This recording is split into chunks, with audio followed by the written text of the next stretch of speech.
नमस्कार, मैं हूं अखिलेश सिंह और आप देख रहे हैं खबर के पीछे का सच।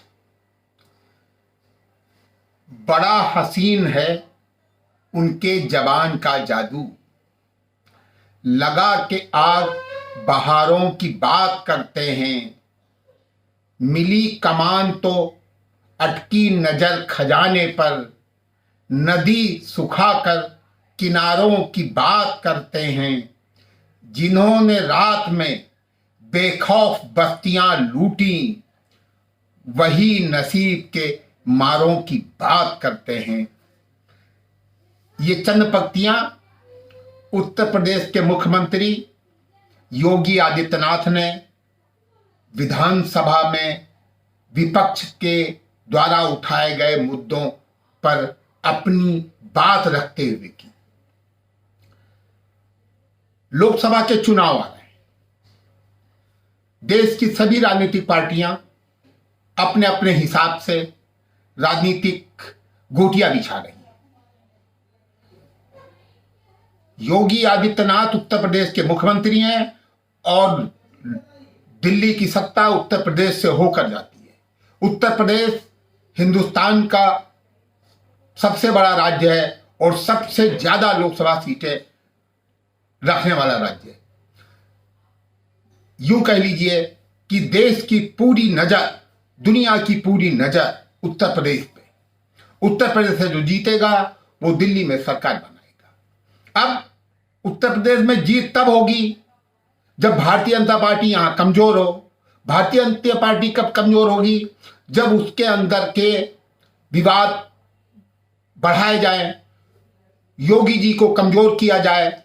तो उत्तर प्रदेश में एक अफवाह चल रही है, भाजपा के विरोधी, भाजपा को कमजोर देखने वाले लोग, लिबरल पार्टी, विभिन्न तरह के भाजपा के शुभचिंतक बने हुए लेकिन अंदर से भाजपा विरोधी लोग, लबादा ओढ़े लोग एक चीज को हवा दे रहे हैं कि दिल्ली लीडरशिप योगी जी को यहां से शिफ्ट करना चाहती है, उनको कमजोर करना चाहती है।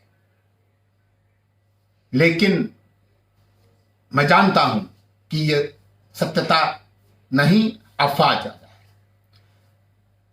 उत्तर प्रदेश में योगी का कोई जवाब नहीं।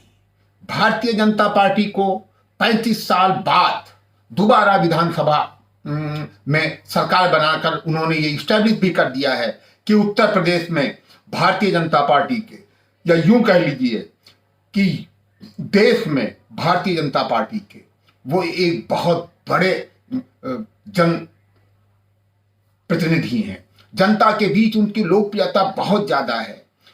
वो एक ऐसे नेता के रूप में उभरे हैं जिन्होंने ये स्टैब्लिश कर दिया है कि सत्ता से बाहर रहकर जो बोलते हैं, सत्ता में आने के बाद भी वही बोलते हैं। सत्ता में के बाहर रहते हैं, जिस सादगी से रहते हैं, जिस सुचिता से रहते हैं, जिस विवाद से परे रहते हैं, अपने जीवन को पाक और साफ रखते हैं। सत्ता में आने के बाद भी योगी जी का व्यक्तिगत जीवन हो, सार्वजनिक जीवन हो, राजनैतिक जीवन हो, प्रशासनिक जीवन हो, वो अद्भुत हैं, वो अभूतपूर्व हैं और वो आश्चर्यजनक है। एक सन्यासी जो गोरखपुर की राजनीति करते थे, दिल्ली में जब उनको दिल्ली की लीडरशिप ने जब उनको उत्तर प्रदेश की बागडोर सौंपी तो लोगों को शक था योगी जी चला पाएंगे या नहीं। लेकिन योगी जी ने अपने 6 साल के शासनकाल में उत्तर प्रदेश को आर्थिक दृष्टि से जो मजबूती दी ही दी, आज वो हिंदुस्तान के विकसित राज्यों के बराबर दौड़ने की कोशिश कर रहा है।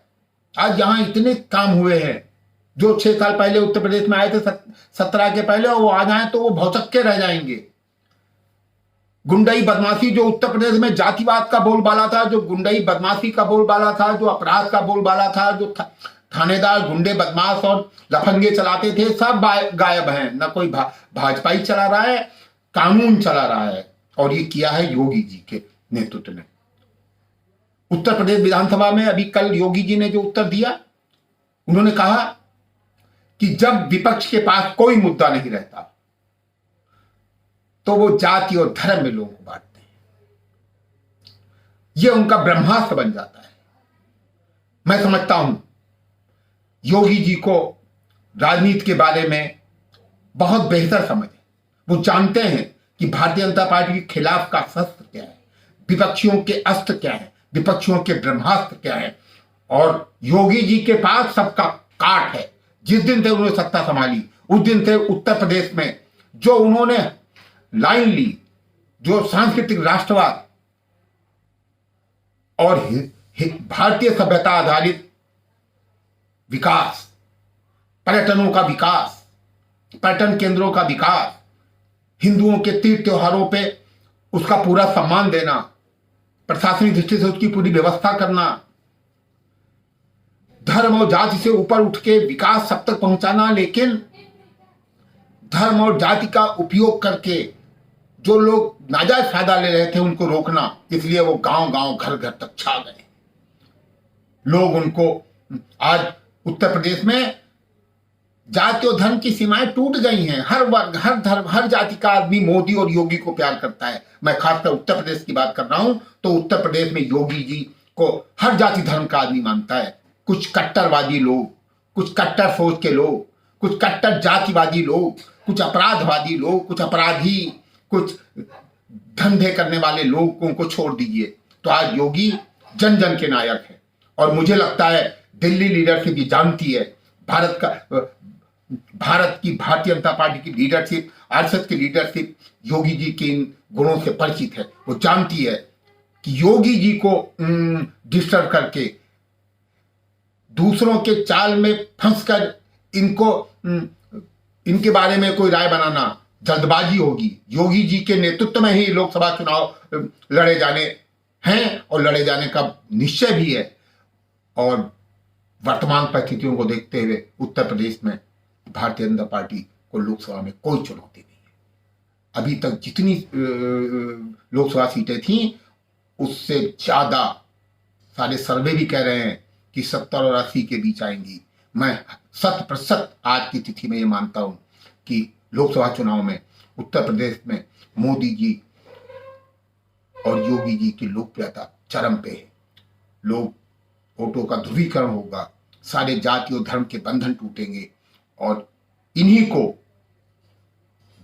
बम्पर जन समर्थन मिलेगा। कोई चमत्कार भी हो सकता है, एक एक सीटों के लिए विपक्षी तरसेंगे। मेरी दिल्ली लीडरशिप से, भारतीय जनता पार्टी की लीडरशिप से ये निवेदन है और मुझे लगता है निवेदन करने की जरूरत नहीं है। उनको पता है कि उत्तर प्रदेश में योगी जी बहुत बेहतर ढंग से सरकार चला रहे हैं। थोड़ी बहुत कमियां हर नेता में, हर मुख्यमंत्री के कार्यकाल में होती हैं। कोई किसी की लाइकिंग, कोई किसी की डिसलाइकिंग, इस आधार पे बहुत बड़े निर्णय नहीं हो सकते। योगी जी को मजबूत करिए, योगी जी के हाथों को मजबूत करिए। योगी जी निर्विवादित सत्य हैं, योगी जी पे किसी चीज का कोई आरोप नहीं लग सकता। इतनी साफ सुंदर छवि का व्यक्ति, ये सौभाग्य है कि भारतीय जनता पार्टी में एक ऐसा सूरज उदय हुआ है जिसको चुनौती देना उत्तर प्रदेश में अभी किसी के लिए संभव नहीं है। आज के अवसर पे इतना ही। जय हिंद, जय भारत।